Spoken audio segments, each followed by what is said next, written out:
What's up, everybody? We are back, episode number 5. Nice Cinco, my friend. Yeah, I know. Sorry we had some trouble with episode 4. Came up a little bit later. Ari over there in Cali, he does a fantastic job, but he had a little bit of trouble with this one. Um, Everything got sorted out though, so hopefully we'll try to get this one up to you by day before the NFL opener. Let's do that, right? Foreseeable nearby future, we hope. Absolutely. Let's kick right into it, man. We have like 225 fans now. Dude, we have grown so much. It's I think that's unbelievable, 50 right? fans more than last week. That's That's unbelievable. unreal. Yeah, we had like 175. I Yeah, think, Chris today. Bootrom, our buddy down there at jiu-jitsu class, Chris Buttram. he was in 175, and here we are 225 today. So I mean, we're growing awesome. Once we get to 300, 350, guys, we're gonna try to incorporate some local businesses, stuff like that, into the show. Try to get some advertisements, maybe hook some of our listeners up with some cool deal specials that those places are running.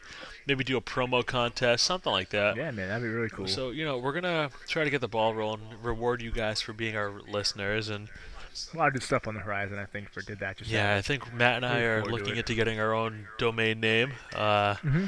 Something to make it much shorter. Instead of going to the fan page, you guys can just probably go to like didthatjusthappen.com. Like, that'd be sweet if it can be that simple. I'd That'd be be shocked so- if that's not so taken. convenient. I know. But yeah, let's jump right into it. UFC 118 was not too long ago. Yeah. Right here in Boston. First show ever in Boston, man. Yeah, so Matt and I we pick all the fights. We only disagreed on one last time. I was behind from 117. I was down 2-1, but I won the Nate Diaz fight this past week. Nate Diaz will shoot at welterweight, dude. Hey, He should just stay Absolutely, at that. he looked Stay fantastic. at that weight. So Matt and I are now 2-2 again. We're trying to come up with the loser at the end of the year. Has to do something ridiculous. Give us good ideas. I man. definitely Email that like shit in. the one thing I was thinking is the loser would have to be flying triangled by Dan Simler. Oh, goodness. That is a disastrous. I've seen the video online of the guy passing out. You Yeah. have to like lift his legs up. It just looks bad. It's rough. It's not a good thing. But Pretty bad situation. there was two big fights on that card. Well, One, we want to call the Tony fight a big fight. that's true. Well, it was built up to It's be a true. big It was fight. very, but- built up to be a big fight. MMA versus boxing. Couture Tony. You saw the fight. What'd you think? Well, Tony is he's supposedly one of the world's best boxers and all this shit. He came to the ring so out of shape. It was almost a disrespect to the sport of MMA. And they build it as boxing versus MMA. He showed just no training ability at all. And it kind of just went down. I believe like everyone thought it would. Rene Couture is a former Olympic wrestler. He knows his shit on the ground. Took him down, didn't give him a chance to punch him, and he was lights out. James Toney got lights See, out. my thing is, like, I don't understand how, if you're James Toney's corner, I don't know if his corner was the same corner he uses in boxing. If it was, that's a stupid idea. Yeah. But I don't understand how his corner wasn't like, listen, he's not going to stand up and trade blows with you. He's going to go directly for your legs for the takedown. Absolutely. How the fuck Tony was not expecting to first thing to do a sprawl right there, block You know the what's takedown? funny? I don't know. What's funny is I was listening to Rene Couture's post-fight, and he said that it is so rare for an MMA fighter to get a single leg takedown the way he did. He knew he'd be able to get it because he knew he'd be standing in a boxing stance, and that's why he was able to get it. Mix it up, man. It's mixed martial arts. And not- You're not going to sit there and slug out Rene And not Couture. just that, but Tony had a while to prepare for this. I mean, yeah. I don't understand why his camp just wasn't. All the videos they showed was Tony hitting the speed bag, the punching bag. Oh, yeah. You know he can throw a fist. You don't need to work on that. Like, they Exactly. should have just been worked in on takedown defense with him. Offensive, not just like striking, but like takedowns for himself to do. I think it would have been a huge. Even if Tony lost the fight, if he was able to score like a takedown, pass guard on Couture, even like attempting like 10. submission, something like that, like it'd be a lot better than 10 seconds in, Tony's on his ass, taking punches for the next 3 minutes, and then getting the arm triangle. It was just so disrespectful to the sport of MMA. And I heard a great quote from Dana White that the only time he'll ever be near a UFC card is if he's in the stadium watching the fight. And I hope that's true because they gave Kimbo Slice a few fights. But, I hope it's true. He doesn't deserve to be in the MMA ring right No, now. absolutely not. The other big fight of the night was the rematch of Abu Dhabi.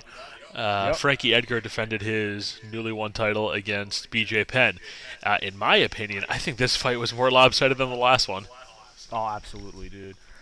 One of the things they tell you before they do any of the fights is how the scoring is based, and they base it on ring aggression. I was talking to you about this earlier. Is the first fight, which people said was one of the highly controversial matches of 2010. Frankie Edgar attempted 13 takedowns. BJ Penn didn't attempt any, so he was more aggressive. He controlled the ring better, so he clearly won that fight. And this second time around, he just picked him apart. BJ Penn with the exact same. Didn't move, didn't shoot for takedowns. He had the one takedown in the fourth round, but it was just too little too late. BJ Penn just made an example out of him. This is my title. I don't care what anyone says, and he kicked his ass. I think that, I mean, to me, I've never really been a big BJ Penn guy. I know how a lot of guys are. Oh, he's the prodigy. He's not the same fighter as he was earlier in his career.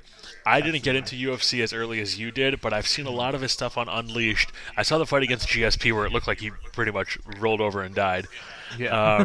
Then I saw the last fight against BJ Penn, where, I mean, there was people in the bar that you and I went to go watch it that were like outraged. Oh my God, how could Frankie? Yeah. Remember that kid? He like threw his drink. I was like, calm down. You need to calm down. Tables over Yeah, right. Shit? Yeah, that was intense.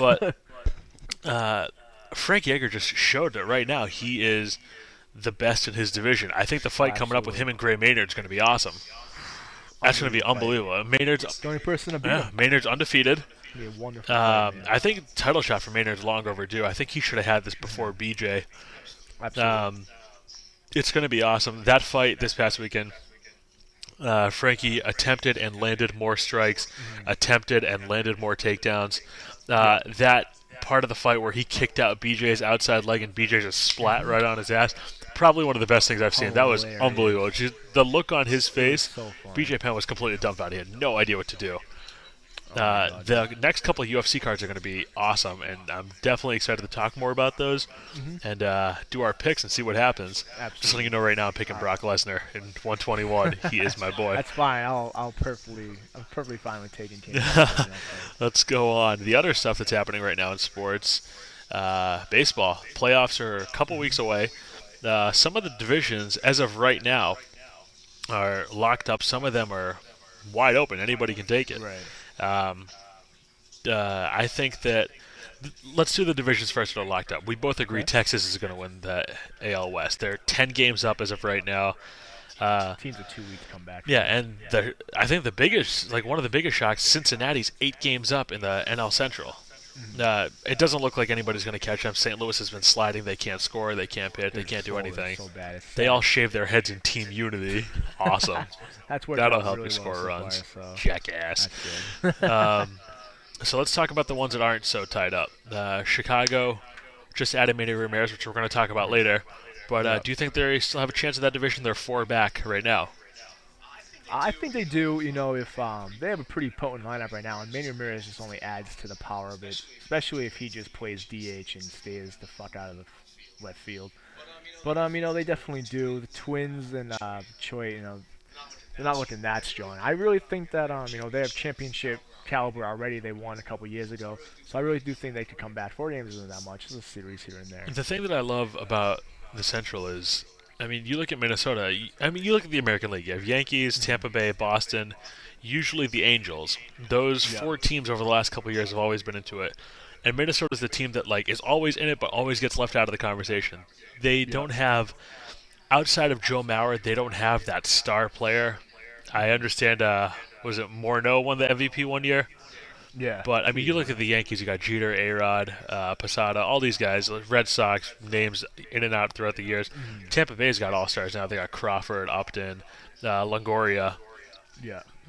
In L.A., you had Vlad, Torrey Hunter, Lackey when he was there. By the way, John Lackey, thanks for the awesome year in Boston. Terrible. Awful. That's what we're trying to But say. I think Minnesota, they've been there before. They had to go to that 1-game playoff last year, which they won. They're good at these things. I really expect them to go in the playoffs. I would love to see the Twins in the World Series. I know baseball wouldn't. That would be bad for the market. You want New York. You want Boston. You want those teams in the World. Chicago. I think it'd be great to see Minnesota there.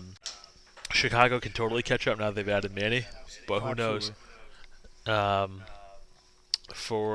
What about the AL East? Yankees, Tampa, 1.5 game difference. Boston enjoy golfing in a couple weeks. I don't say that. I'm very biased on the AL East. I'm just the biggest diehard Red Sox fan you'll ever meet in your life. But I'm not gonna count them out until they're mathematically out, and even then they'll find a way to still make it. But probably so yeah, small chance. But either way, I'm pretty sure if the Red Sox don't make it, either Tampa Bay or New York's gonna take the series this year. I think they're just two best teams in the MLB. I can't see anyone in the NL matching them. I can't see. I really think Texas is the team this year. They're firing on all cylinders. They have the MVP candidate in Hamilton. I'll get to them in a second. The AL East, I want the Yankees to win the East. The reason I say that is because they're the champs. They've been.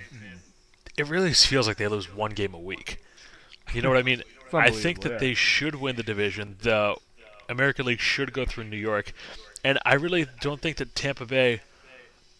I think New York needs the number one seed in order to make the World Series. They have to have home field throughout. I don't think the Rays do. The Rays' home field advantage, there isn't one. They have a friggin' cowbell. They have a cowbell down there as their big rallying tool. Rays have a winning record in Boston this year. They're one game under 500 in New York. They can win anywhere. Yeah. So I want New York to win that, just so you can get the best matchup, see what happens. I want the Rays to win the World Series this year. I think Texas has a really good shot. I want the Rays to win. I think that'd be sweet. Keep the title in the AL East, but off the Yankees. Yeah, I can agree with you on that. And they're a good young team. Crawford's leaving this year. After this year, he's going to sign a big money Yankee. He'll still be in the division. He'll just be wearing pinstripes. I hope he comes to. I hope so too. I just don't see us throwing the money to him. We need to get rid of JD Drews. What needs to happen?